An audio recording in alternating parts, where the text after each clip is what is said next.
Jaysh al-Islam, formerly known as Liwa al-Islam or the Brigade of Islam, is a coalition of Islamist and Salafist units involved in the Syrian Civil War. Its primary base of operations has been the Damascus area, particularly the city of Douma and region of Eastern Ghouta.Jaysh. Al-Islam is the largest rebel faction in the area, as was its predecessor. The group was a part of the Islamic Front. The organization has rejected membership of the Free Syrian Army. The group, along with Asham, are the main rebel groups supported by Turkey and Saudi Arabia. The group aims to create an Islamic state under Sharia law. Syria, Russia, Iran, and Egypt have designated Jaysh al-Islam as a terrorist organization. History. Liwa al-Islam. Liwa al-Islam was established by Zaran al-Ush, the son of Saudi-based religious scholar Abdullah Muhammad al-Ush, after Syrian authorities released him from prison in mid-2011 where he had been serving time for his Salafist activism. The group claimed responsibility for carrying out the July 2012 Damascus bombing that killed Defense Minister Daoud Rajiha, Deputy Defense Minister Asif Shawkat, and Assistant Vice President Hassan Turkmani. Liwa al-Islam was the driving force behind actions in the Damascus region.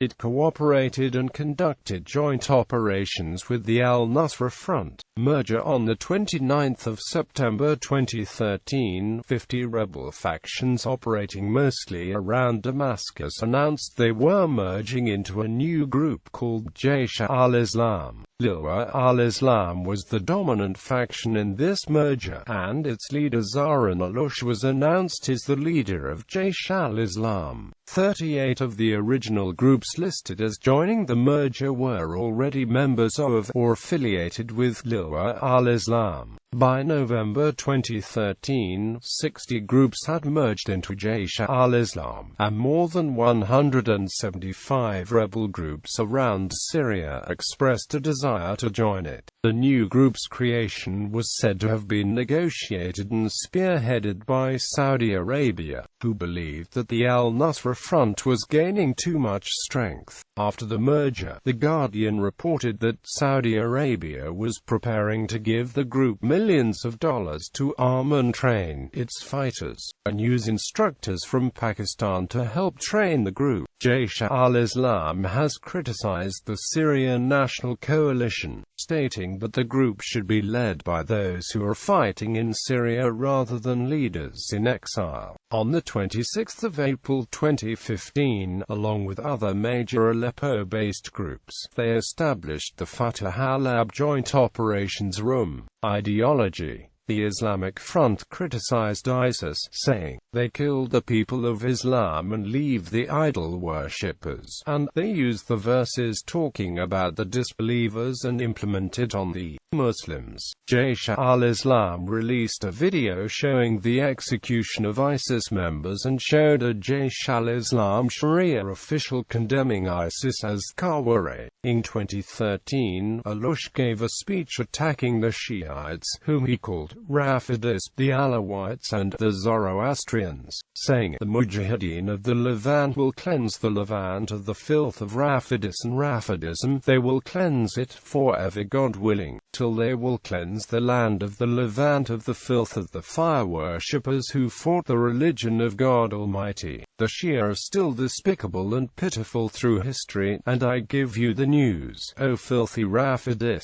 Just as the Umayyads crushed your heads in the past, the people of Ghouta and the Levant will crush them soon. They will make you taste a painful torment in this world, before God makes you taste it in the hereafter." Al-Ush has denounced democracy and called for an Islamic state to succeed Assad. However, in a May 2015 interview with McClatchy journalists, Al-Ush used moderate rhetoric. claiming that Syrians should decide what sort of state they wanted to live under and that Alawites were part of the Syrian people and only those with blood on the hands should be held accountable. His spokesman went on to claim that the sectarian and Islamist rhetoric Al-Lush had previously made was only intended for internal consumption and to rally his fighters. Notable incidents: capture of sophisticated equipment. On 6 October 2012, Liwa al-Islam captured two 9K-330 SASAM systems in Eastern Ghouta with at least 12 missiles total. A video was posted on 29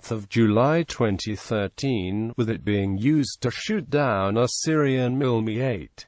In November 2013, the group captured two training jets from the Syrian Air Force and showed them on the runway, but so far, they haven't been used in combat. Filmed execution of ISIL members. On 30 June 2015, Jaysh al-Islam's website published a 20-minute video that showed its fighters executing 18 alleged ISIL militants by shotgun. The video mimics the imagery that ISIL has used for similar filmed executions. However, it reversed the imagery by having the executioners wearing orange prisoner outfits and the victims being dressed in black robes. The video, which included some English subtitles, stated the killings were in revenge for recent beheadings of captured Jaysh al-Islam fighters by ISIL. Attack on Adra prison. In August and September 2015, Jaysh al-Islam shelled and stormed Adra prison. As of September 12, 2015, it had taken control of two buildings. Use of captives as human shields. On November 1, 2015, an opposition media outlet, Sham News Network, posted a video showing Jaysh al-Islam militants had locked people in cages and spread out 100 cages containing about 7 captives each through Eastern Ghouta, northeast of Damascus, to use them as human shields against Syrian government air raids. According to the Syrian Observatory for Human Rights, the caged people being used as human shields were captured Alawite military officers and the families who had been kidnapped by Jaysh al-Islam. 2 years ago outside Adra al-Amaliyah, a government-held neighborhood in Eastern Ghouta. December 25 airstrike. On December 25, 2015, the group's founder Zahran al-Lush was killed, along with several other leaders of the group, in a Syrian airstrike on the suburbs of Damascus. Abu Hammam Buwaidani succeeded him as leader. Since the death of Zahran al-Lush, there have been conflicts between Jaysh al-Islam and other members of the Unified Military Command of Eastern Ghouta, along with associated groups such as Al-Nusra Front and its Jaysh al-Fastat Operations Room. Asham have remained neutral. On 24 May 2016, leaders of Jaysh al-Islam and Amp al-Rahman Legion met to sign a peace deal to end hostilities. Use of chemical weapons. On April 7, 2016, the Sheikh Maqsood neighborhood in Aleppo was shelled with mortars containing chemical agents. On April 8, a spokesman for the rebel group admitted that forbidden weapons had been used against Kurdish militia and civilians in Aleppo. He stated that one of our commanders has unlawfully used a type of weapon that is not included in our list. He did not specify what substances were used, but, according to Red Crescent, the symptoms are consistent with the use of chlorine gas or other agents. At memo, a physician with the Kurdish Red Crescent said that the people affected are vomiting and having difficulty in breathing.